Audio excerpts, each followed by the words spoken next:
Aloha class, good morning. Welcome to Host 100. Uh, Sorry for the technical difficulties with our video recording last night. Didn't go as planned as I wanted to. Well, that's technology for you. Anyway, I am decided to just do recorded video lectures of the chapters that we will be covering and any other topics that will come up over the course of the semester. During the lecture, if you have any questions or comments about the lecture video, go ahead and use the private messaging function in Lalima, or you can email your questions to me and I'll respond back to you. Or if you urgently need to speak to me, just call me on my cell phone. I hope everyone has gotten kind of used to this first week of school.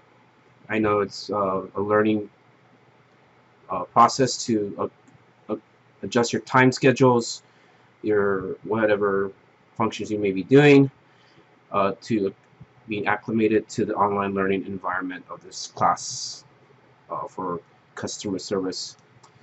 A couple of announcements for the class. I did email you an informal survey for online education.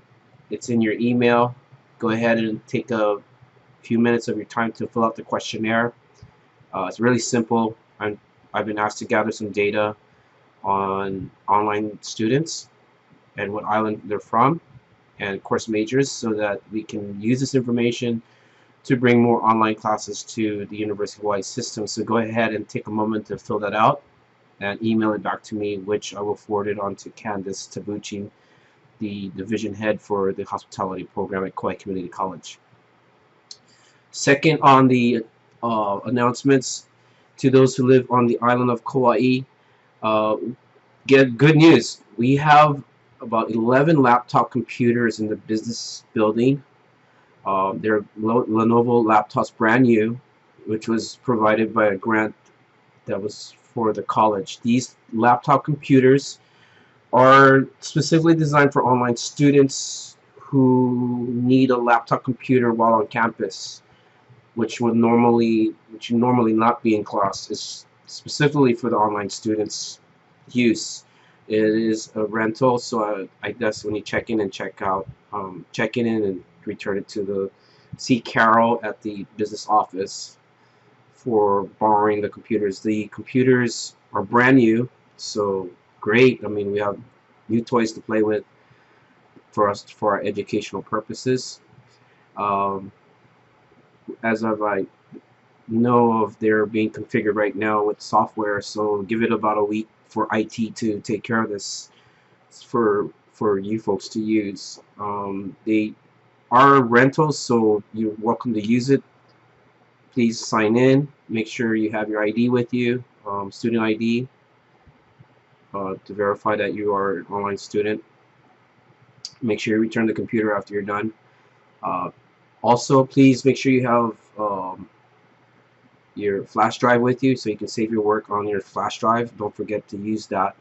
Try not to store any information on those computers because you need your work with you. Pretty good. We got some good news. Uh, I hope everyone is comfortable getting used to the studies. I kind of mentioned that the course is not a hard course. Okay, guys, just to let you know, all this course requires is to read and do a little research. The work will get a little bit heavier in the next 2 weeks. I will be assigning your project assignments for the career prep part of the course, part 2. So they will coincide together. Chapter readings, examinations, and career prep. So start thinking about job application, building a resume, cover letter, interview process with an employer. Start thinking of those things when you apply for a job or going into the industry. This will start to have you start thinking about things. Anyway, well, let's go into chapter 2. I appreciate everyone turning in their work. Yes, I am tight on time. Very straightforward. Please turn your work in on time. I will make exceptions to the rule of being zero if you, for some reason, you have uncontrollable circumstances like getting in a car accident or mom and dad going to the hospital. I mean, those I'll make an exception. You don't have to tell me what's going on. I don't need to know that.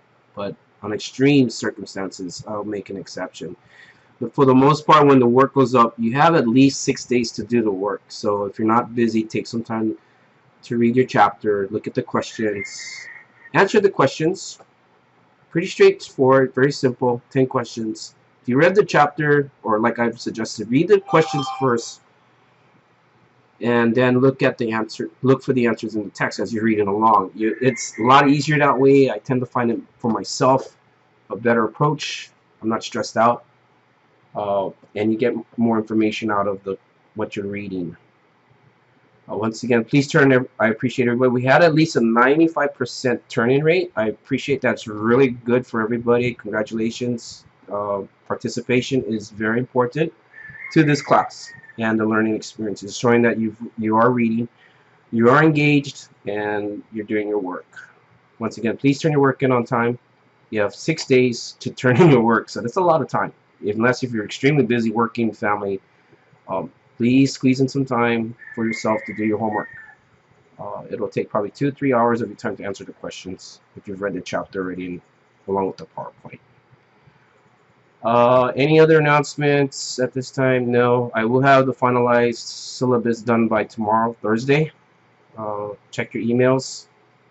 I'll have everything posted on the timeline and when your project work will be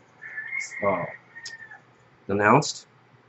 So start thinking about application, resume, cover letter, thank you letter, interview process, and how to be a customer service professional. Let's turn to our chapter 2. I hope everyone has printed out the notes. Here's your notes, lecture notes. Follow along, make notations as you go if you want, as I might go off tangent. Once again, I apologize for not being able to do the live broadcast, so I'm going to do a recorded broadcast of the lecture. Please forward any questions or comments or concerns to me in the private messaging or direct email to me, and I'll respond back to you. Give me about a day or two to look over the emails because everybody's turning in their work.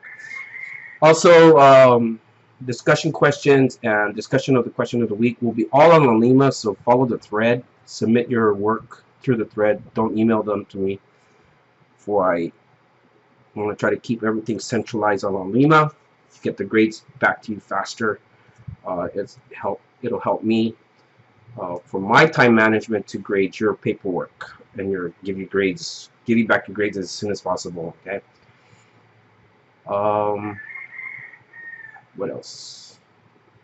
That's it. Let's go to the chapter.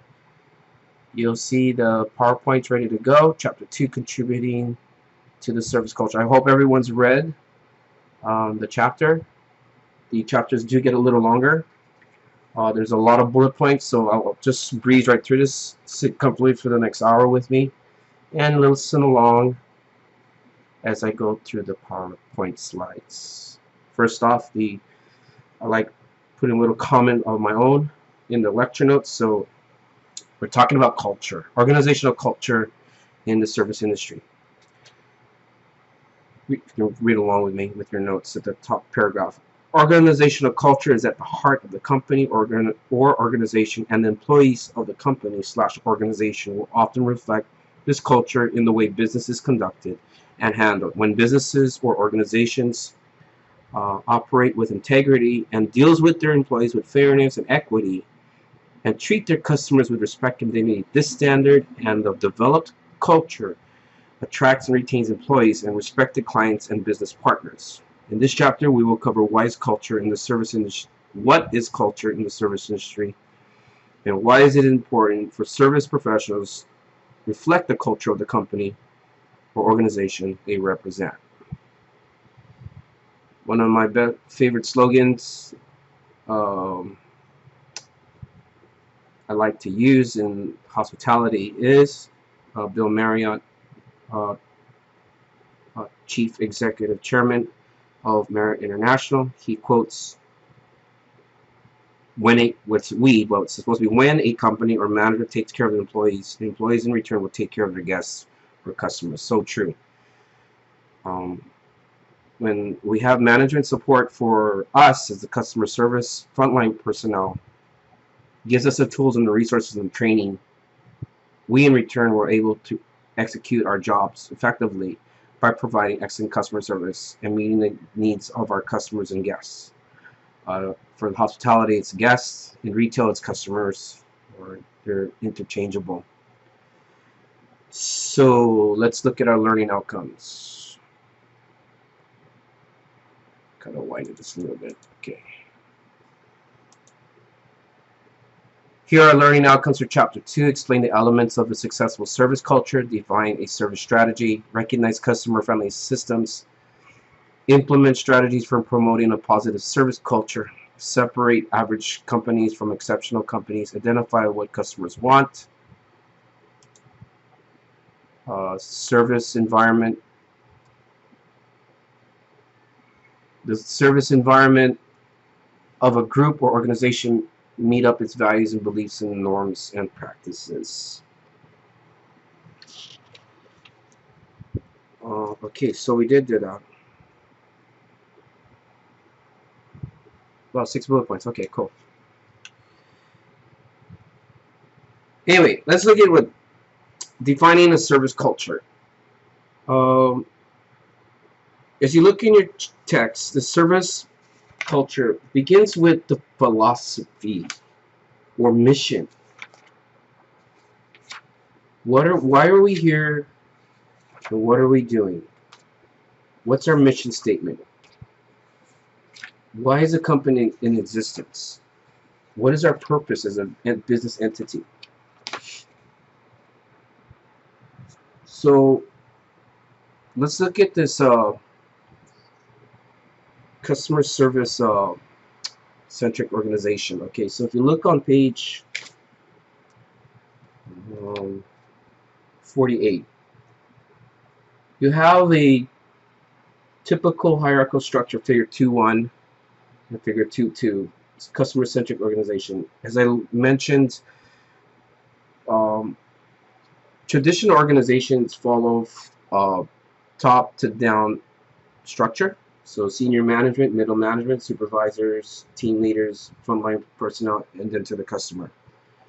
For the service industry or customer-centric organization, customers are first, frontline provider service, which is us, our supervisors, and our middle manager, which is our managers, and senior manager, which is their general managers, fall in this category. So we're taking care of the customer. That is our emphasis in the service industry. Now, getting back to philosophy and mission statement, we need to know what is the company's mission statement and what is the vision statement. They're two very similar. Well,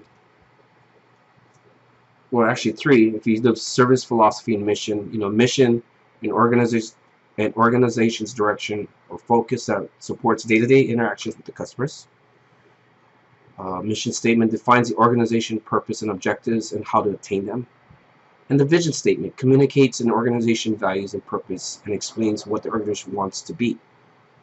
So each company has these philosophy and mission statements, which guides the company in the direction that they should go, meeting goals or expectations of the guests. So if you work for Marriott, work for Hyatt, work for Walmart, any of these large corporate companies have these models in place to help direct the company in which to go, and part of the culture is developed or derived from these mission statements. So for instance, mission statement, like a company is to provide excellent customer service to their customers. How do we do it? What do we need? What kind of training do we need? How to instill the cultural norm on the employees so that they can carry out the mission statement by providing excellent customer service to the guests, or making higher profits through meeting the guest's needs or something like that. So it's a positive, very powerful statement, and it helps employees in the direction it should go, and managers too, because managers need to know what's the mission statement too, because they have to guide their employees in the direction that they've been given to carry out the mission. Employee roles and expectations. I kind of touched upon last night. RUMBA, the acronym RUMBA, R for realistic, understandable, measurable,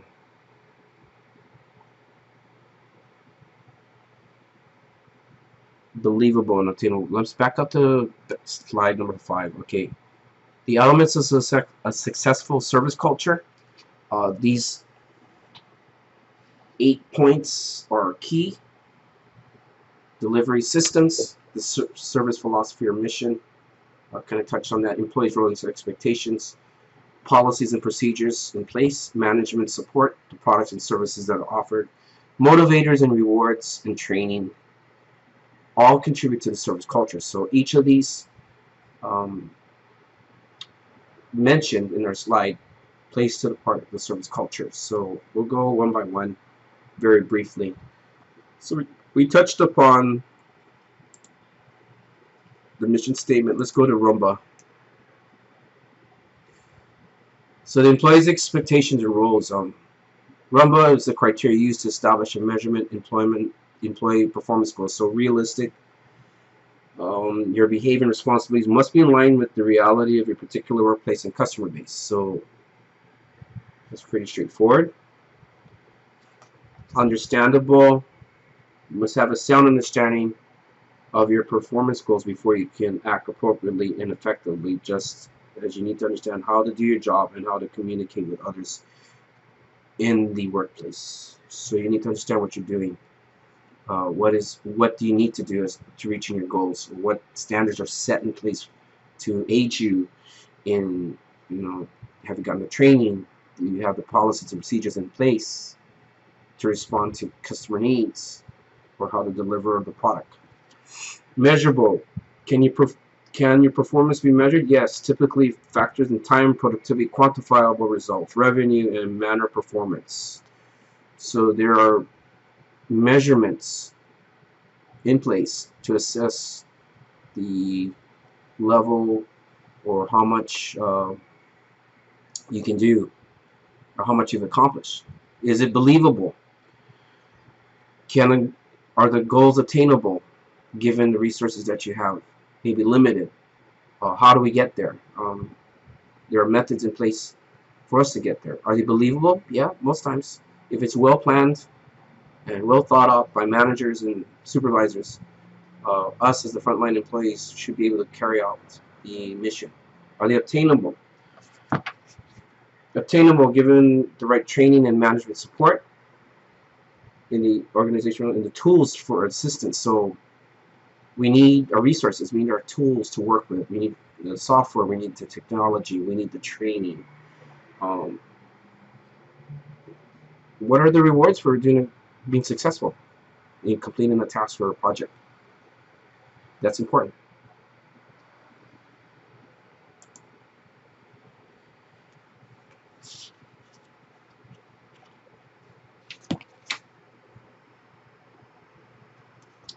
As moving on, we do have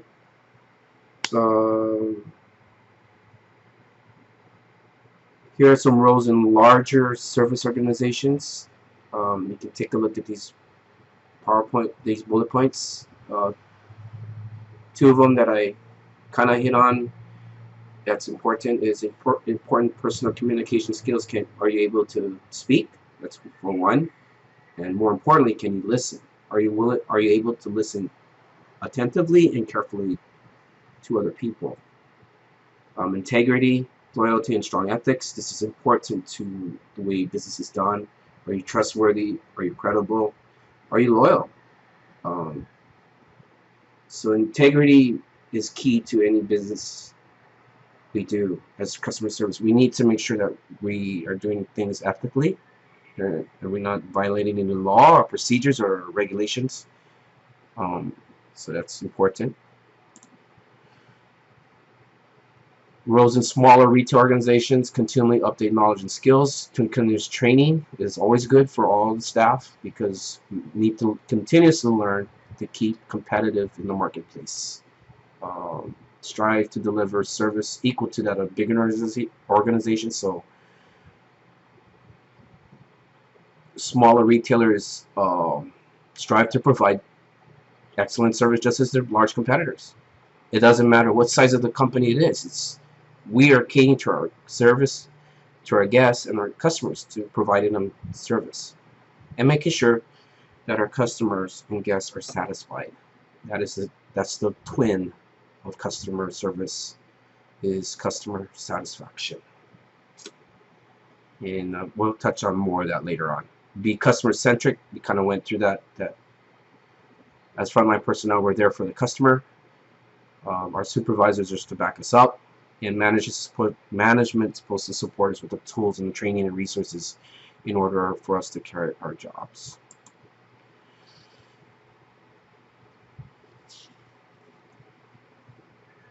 On E, looking for a strong mentor in your organization. I kind of touched on that in last night's meeting. Having a strong mentor is key so that we can be trained by seasoned people who are in the company, that they know what they're talking about, they've gotten a lot of experience, and tapping into this valuable resource as to how to do the job. Because for new people coming on board in any organization, having a seasoned person train them is very important, because it'll show them how to get the job done, what needs to be done, what shouldn't be done.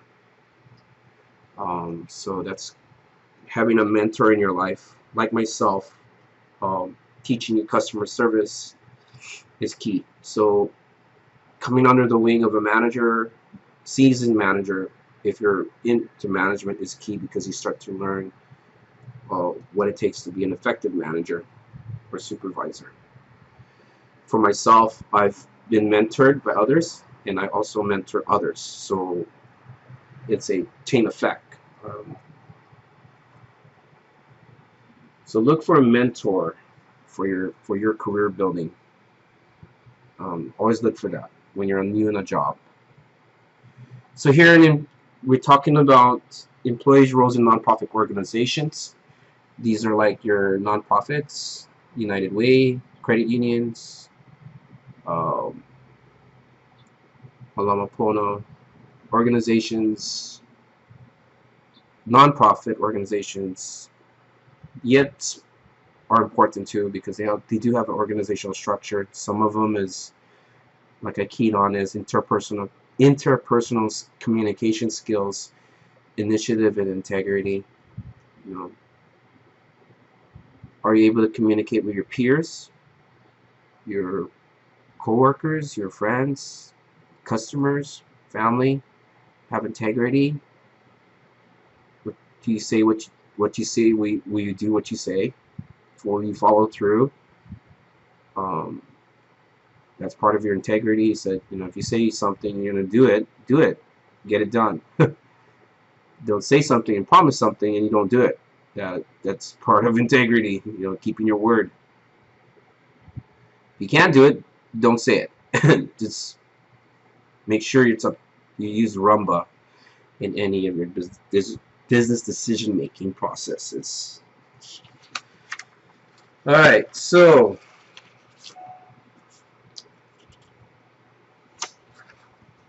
policies and procedures. This is very important to any organization.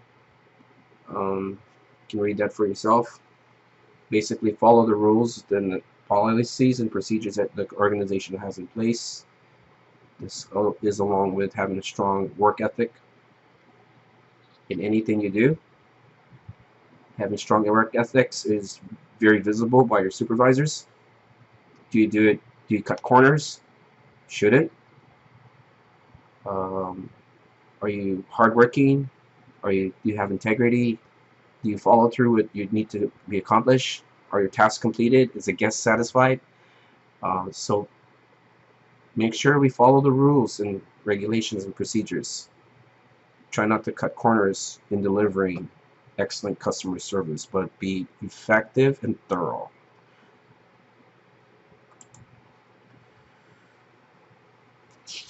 Products and services.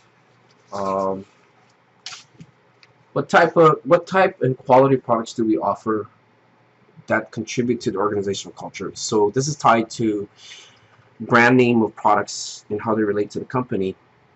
Are they good quality products? So like I like Dell computers. I bought Dell. I bought HP. I bought Acer. I would never buy Acer again. I knew that, but I needed to save some money. But quality, I've had Dell computers for many years, so they're trusted, reliable computer. They get the job done for me, so that's to your own. I like staying at Marriott, even though I work for Marriott. I get the discounts, but I'm consistent. They have good service, good quality, so you'll start to develop your own tastes. Or as a customer service representative, what is the culture that we're in? How do we deliver that to the guests so that they come back and give us the business that we need? Reputable products build brand loyalty. That's brand name is important because people associate product with brand. So like I said, Dell Computers. Dell is one of my favorite computer companies, so I'm a loyal customer to them. I like their products. Substandard products. So you don't have good quality products, it'll hurt the company. The services lack in customer service. So if you're not getting customer service in anything, going to the credit union, going to the restaurant, going to Macy's, that really puts a bad taste in our mouth because I'm willing to buy something and I'm inquiring of something, and if I, as a customer service representative, am not able to answer your questions or brush you off, then that's not really good customer service. So think about being positive and enthusiastic about delivering excellent customer service to guests and services, or guests and clients and customers. Self-motivation, motivation and rewards. Self-motivation is, as I emphasize in our strategies, is key to being successful in all that we do, either work, study, play, or families. We have to be motivated. The enemy of self-motivation is complacency. We'll kind of touch on that later on in this slide show.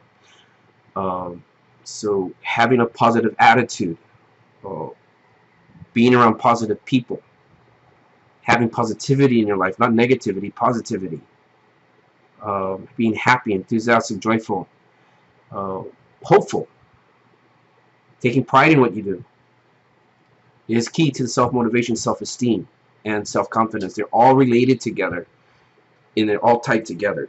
Self-motivation, self-confidence, self-esteem. These are very powerful, positive characteristics to us as customer service representatives to being successful. The type of rewards for our hard work, compensation through bonuses. For instance, a car salesman does $1 million in car sales for the year. They have a bonus, a large bonus, or recognition, time off awards. Some companies allow what they call flex time. Companies try to stay away from overtime. So what they do is, for example, if I'm an hourly employee, my manager asks me to stay 4 more hours on the job.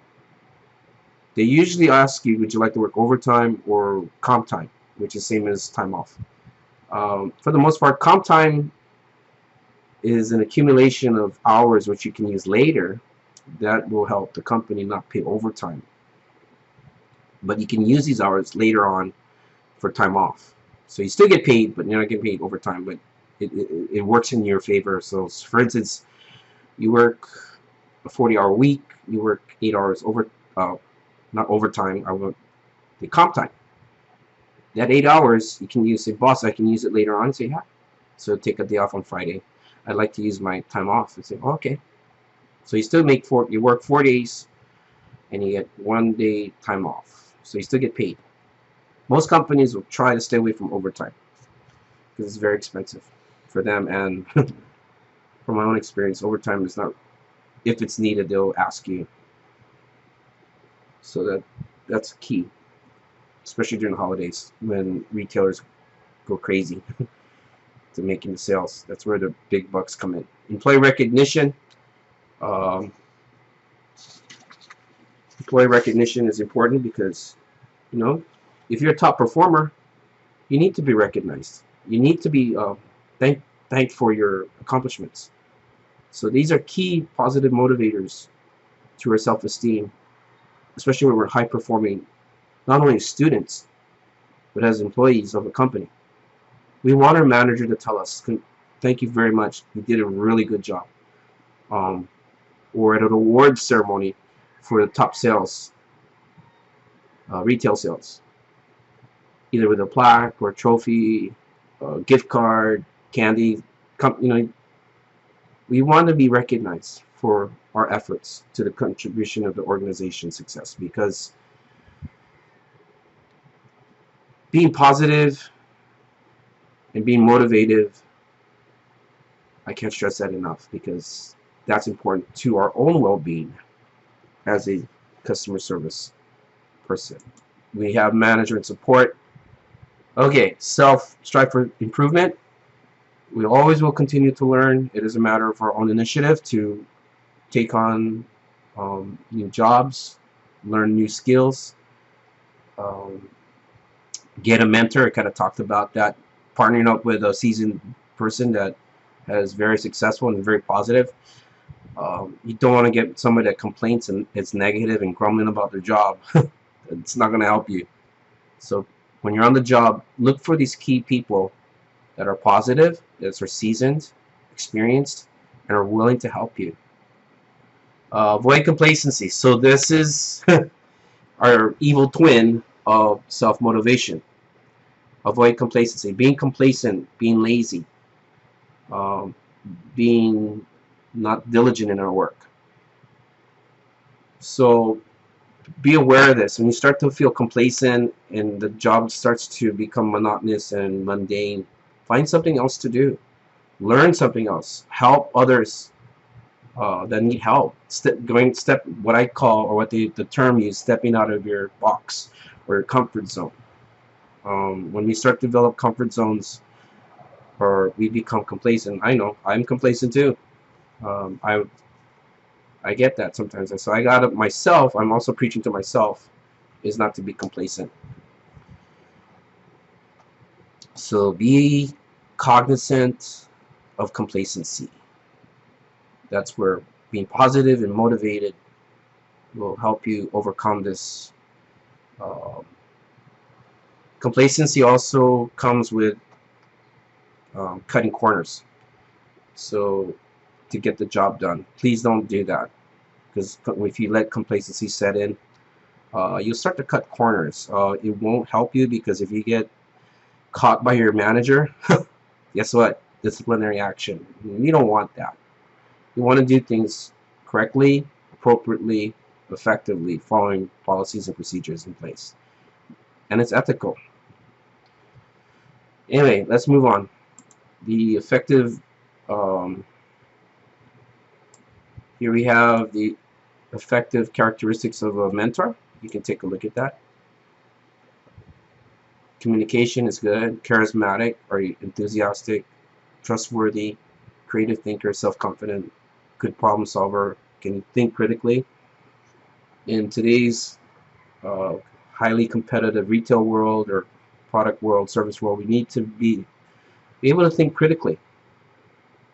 I can't stress that enough. So that is key. because it's also part of self-motivation. Because, like, for instance, you have a situation, you have to come up with, you're the manager on duty, you have to come up with a quick resolve to address the situation. That's part of critical thinking, based on experience and training and knowledge to resolve the situation. So keep that in mind. Are you well connected inside and outside the organization? Do you have a lot of friends? Are you networked with the right people? Business people are key attributes. Figure 2.7, successful protege. So this is the opposite. We're actually, if we're a manager or supervisor and we're training somebody to become a manager or supervisor, there becomes our protege. So we're teaching them, we're instilling the values into them, we're showing them how to do the job so that they can rise up to taking on more responsibilities and more job functions as a manager supervisor. So we start to train other people. So for instance, like me, I'm teaching you. If I'm on my job at the TSA security, I'm a trainer for new hires. They come on board, I mentor them, they become my protege. So I start to train them in the knowledge and experience I have placed upon them, so they start to acquire the skills and knowledge that is required of the job. When I'm a server at the Marriott, I also like to train people too in how to provide table service, how to carry a tray, how to serve a drink, how to open a wine, how to talk to customers. So that is key to who we are as a person. Alright. Employee empowerment. We kind of talked about this. Employee empowerment, can we make decisions on our own? Will our managers and supervisors trust us to get the job done? Are we ethical in what we do, how we think? So employee empowerment is part of self-motivation. For example, you have a situation with a guest, the restaurant's busy, you're the supervisor on duty, you have Tom and Jerry and Cindy, your top customer service representatives, and you delegate them responsibility. You delegate them responsibility or job tasks. You're empowering them to do the job, but you're not just there to supervise. You're able to get into the work and help as well. So, are you empowered? Are you able to make effective decisions to help move operations along? Especially if you're taking this class, are you empowered to study? Are you empowered to read? Are you empowered to do your homework? It's all about self-motivation. So you see how these are tied together? They all overlap each other in what we do. Training. In anything we do, in a new job that we go to, we always have to have training. Learning a new skill set. Changing the way we do things. Being flexible is part of the training process. Even though we've learned something, we can't become complacent. We need to always continuously train. If you become complacent and lazy, those individuals are hard to train because they're lazy. They don't want to learn. I'll be straight up about it. There are people that have been on the job for 20 years and they're complacent and they just grumble. Be careful of those individuals. Don't become one of them. Always keep an open mind and open heart to learning, continuous learning, especially after you got your degrees done. You'll always be learning.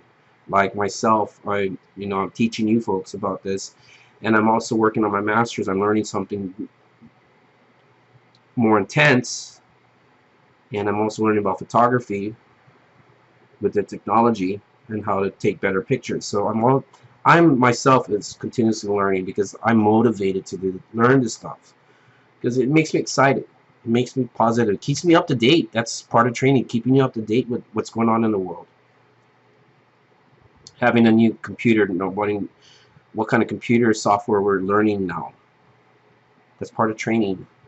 Um, Customer support service. There's always new techniques how to address customers and taking care of our customers. Um, Training skill level, determine employees' worth in the event of downsizing. So this is a very disheartening thing about downsizing, organizational downsizing, when companies start to lay off workers. It's heartbreaking, but the fact is, the more skills you have, the better educated you are, the better high performance person you are. You're actually valuable. You're considered a valuable asset to the organization because you carry all this weight of experience, seniority, education. So you're very valuable to the organization.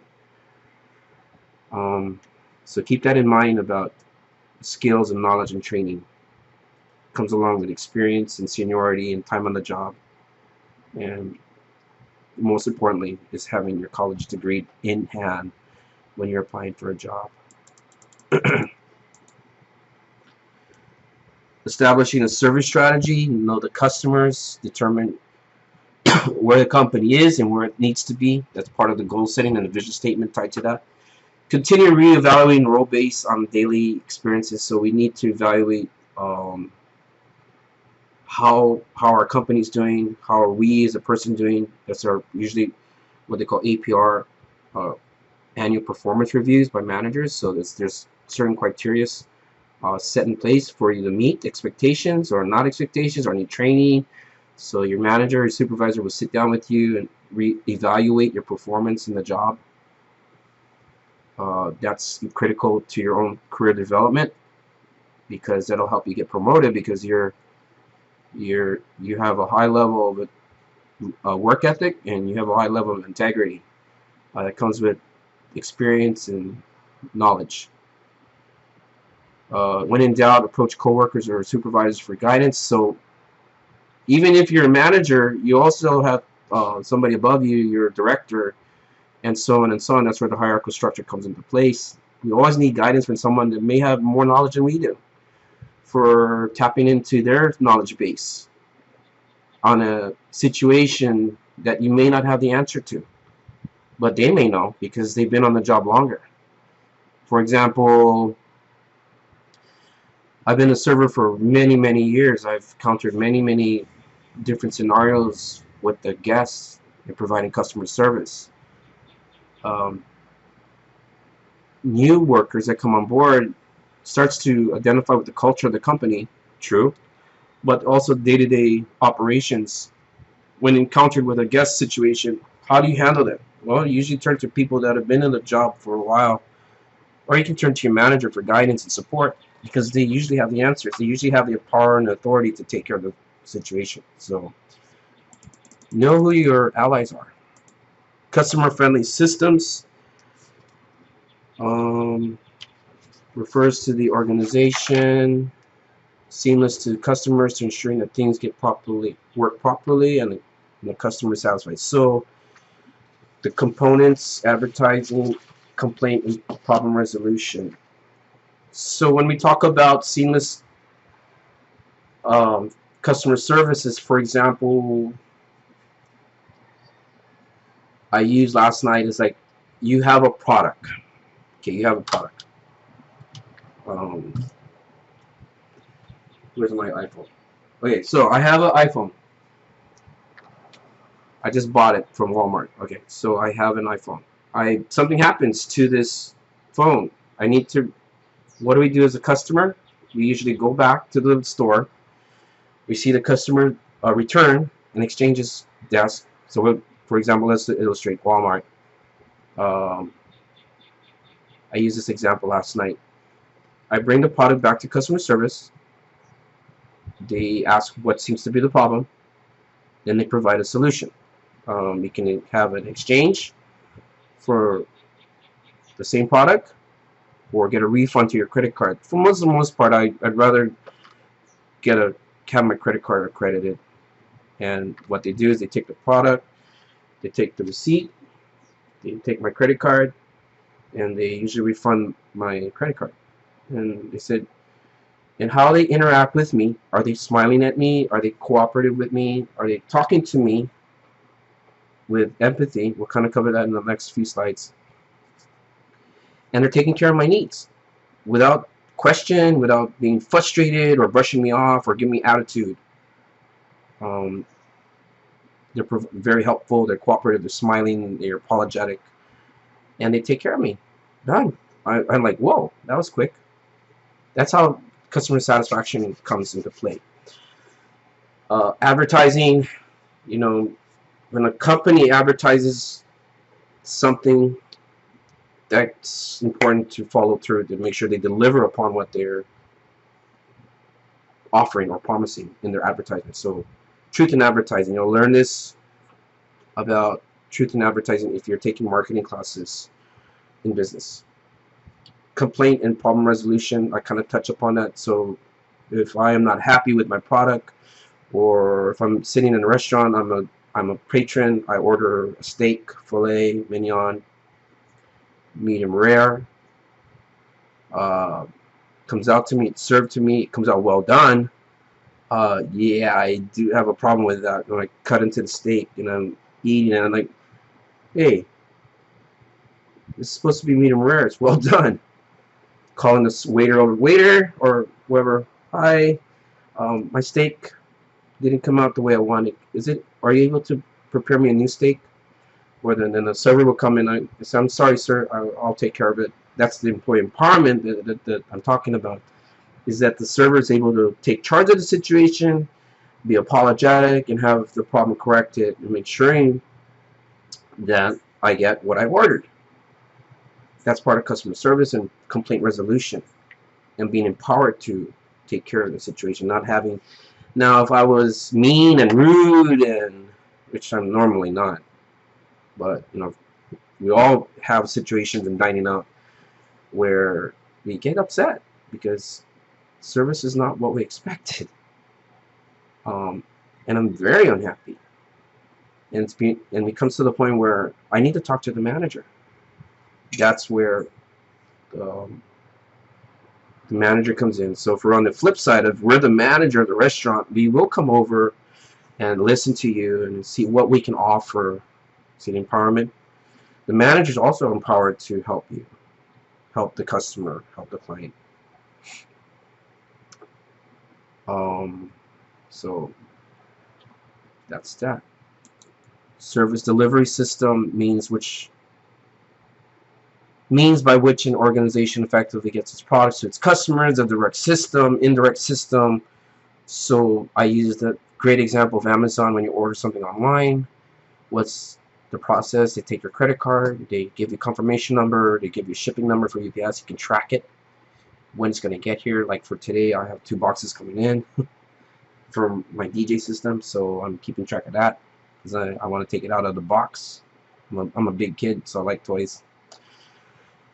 Direct system. How do we customer representatives interact with our clients, our guests, our customers, our patrons? Do we provide them with providing a positive experience? Do we listen to them? Are we able to provide suggestive selling to them? Knowing our products and our services, having the knowledge of it and how to offer it to them. Indirect systems, like going on the computer, shopping online to Amazon, Costco, Walmart, looking at our products, we kind of know what we want. Sometimes I don't want to deal with customer representative service. I'd rather do it on my own because at least I know I know the company is, like for Amazon, is a well-respected retailer. So I know the service is great, so I don't need to deal with a customer. Only if I have a problem resolution, like returning a merchandise that I'm not happy with. They're usually pretty prompt about crediting or exchanging. I'd rather get credited. I'd rather think of buying something else from later on. So keep that in mind. So here is on our slide of direct and indirect service delivery systems. Direct contact, indirect contact. You can take a look at that. Most of us are familiar with these, so I won't spend too much time going over these. You can read this for yourself. We're almost done, guys. Just hang in there.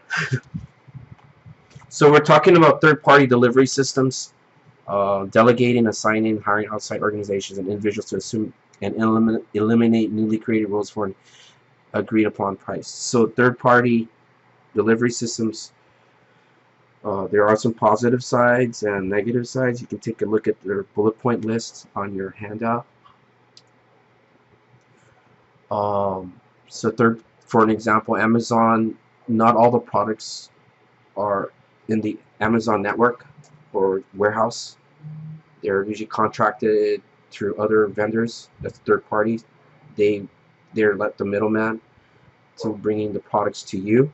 So for example, if I order a camera battery that I need, it's advertised on the Amazon website, but they have a company that are contracted with that has the product, and in return will ship it to me.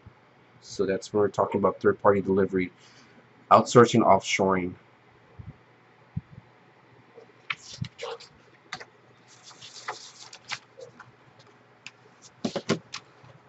All right, so tools for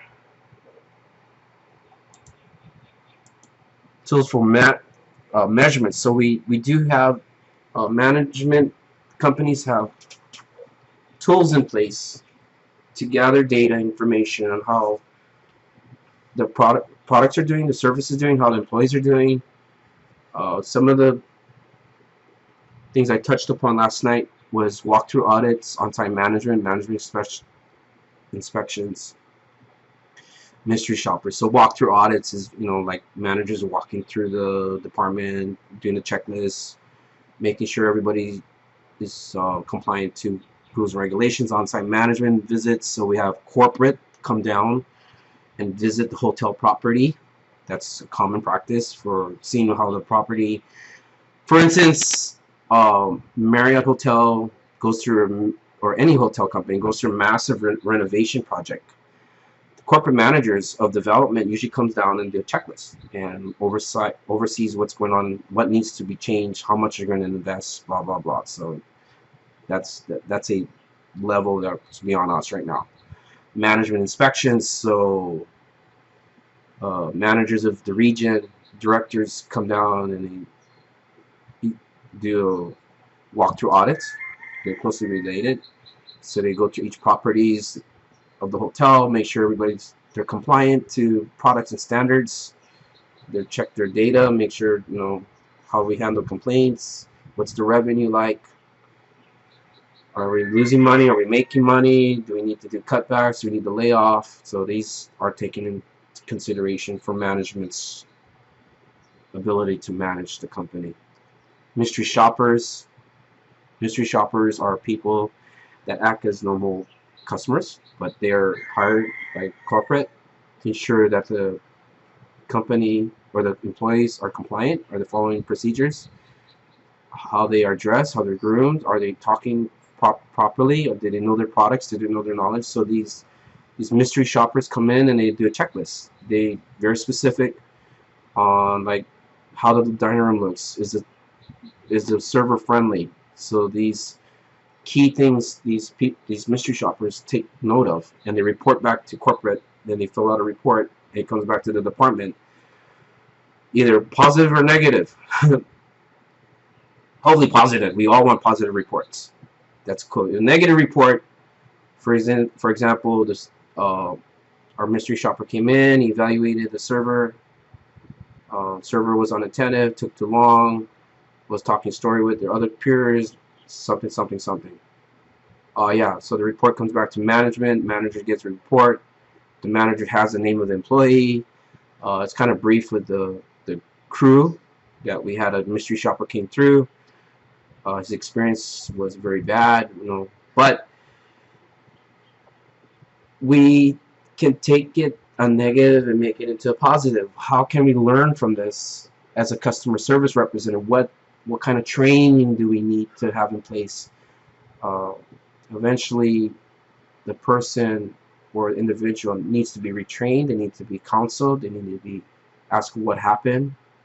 So there's there's a negative, but we can learn from it and make it a positive, so that the next time the mystery shopper comes into the store, they have a positive experience, because everybody's doing what they've been trained to do, is to treat the providing excellent customer service. So the next time the mystery shopper comes in, the report, the audit report, is positive, saying that John and Cindy were very helpful, very friendly, very cooperative, went in above and beyond to assisting me. So that's part of being being a customer service representative, is that going above and beyond and being helpful and being there for the guests.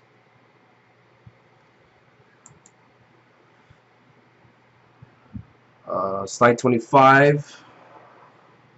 Strategies promoting a positive service culture. You have 6 bullet points. Demonstrate ethical behavior. I can't communicate that enough. Do you know your organization's vision? Do you know your? Because some managers will come up to you and do you know what the organizational vision is? No. I don't want to be there, because I have to admit, one of my managers came up to me and asked, "Do you know what the mission statement for Koi Marriott is?" And I'm a veteran. I think I do. Nah, wrong answer. So we should know what our mission statement is for the company. Ethical behavior, do things right. Don't cut corners, because it all reflects the company. We want to do things that is right, not wrong, and it's appropriate, not inappropriate. So cutting corners is one thing. Do your job thoroughly, effectively, honestly. That goes with your integrity. Identify and improve service skills, so that it comes to training, becoming an expert in your organization. That goes way back to your net worth, how much experience you get, how much knowledge you're worth, how much knowledge you have. Do you have your college degree? So these are important factors to you as a person professionally in your organization, because you become very valuable.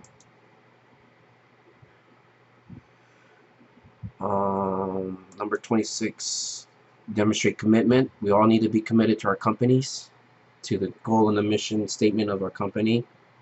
That comes with the culture. Are we committed to the culture and delivering excellent customer service and meeting expectation of our guests and above and beyond? The last one, provide a service follow-up. So kind of like talking about the mystery shopper, they do a follow-up review of what happened, positive or negative. We all have to take into consideration what has happened, what needs to be done, and how do we rectify the situation and taking care of the guests. So follow up, follow up, follow up.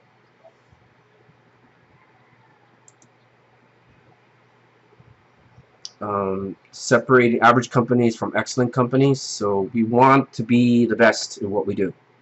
We need the best training. We need to be the best performing person on the job, taking pride in what we do, being committed, knowing the vision of the company, being motivated, having the support of our managers to give us the tools and the resources to get us there, and helping others to get there too, like I'm helping you learn about customer service, so that you can be excellent at what you do and not complacent, but self-driven, self-motivated, self-confident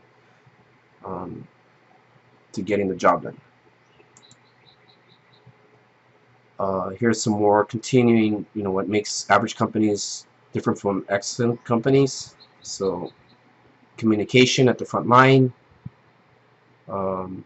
As employees, we're empowered to help customers, to guide them and making sure they're satisfied. So for example, if we are working concierge, we provide recommendations to vendors for activities, helicopter ride, boat ride, fishing tours, weddings, what have you. So we help our guests. If you're in a retail environment, you're the customer service representative, you're on the floor, a customer approaches you, say, excuse me, I am looking for this, can you help me with that? Yeah, sure. What size do you need? What color do you want? May I make a recommendation? This looks with goes great with this. So how you see how everything works together, being very positive, very engaged with our customers, talking to them clearly and communicating, being empathetic to knowing what their needs are. So these are positive traits. Last, what do our customers want? Um,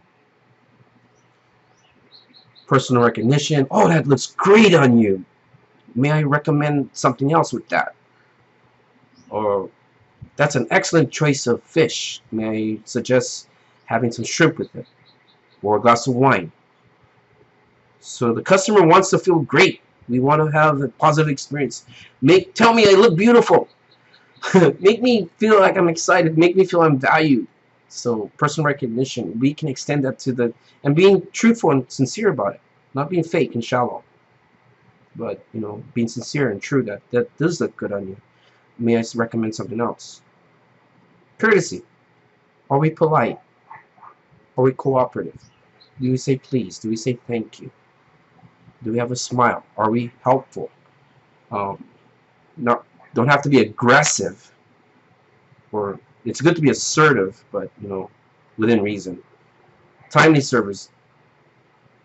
I ordered steak. Does it come out within 10 minutes? Or does it take 30 minutes? So timely service, the delivery of what we do. I ordered computer online from Amazon. It says 2 days. It gets here in a week. I paid $100. Timely service. Professionalism. I call customer service to help me with my computer. It has a problem. Or if I go to the car salesman to buy a new car, are they professional? Will they go out of their way to help me? Um, that goes with ethical behavior and having integrity. Are you professional?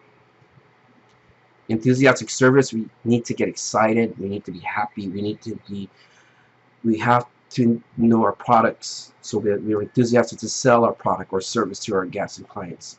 When we exemplify enthusiasm, the customer will reflect that, because if you're excited about the product, they're going to be excited about the product because it's great. It's value. I'm paying for it, yeah, but it's the best of what you can get. Empathy. Listen to them. Being apologetic if they're not happy with the product or service. Providing suggestions to replace the product or service. In a restaurant, the customer's not happy, food took too long, manager steps in, or we as in service personnel steps in and offer them dessert, offer them a discount or something but what we're doing is that we're empowered to listen. We're empowered to take care of the situation by showing empathy. Patience. Last of this slide shows patience. We need patience in everything we do. Patience. We need to listen to the customer, what their needs are. We have to be patient in learning.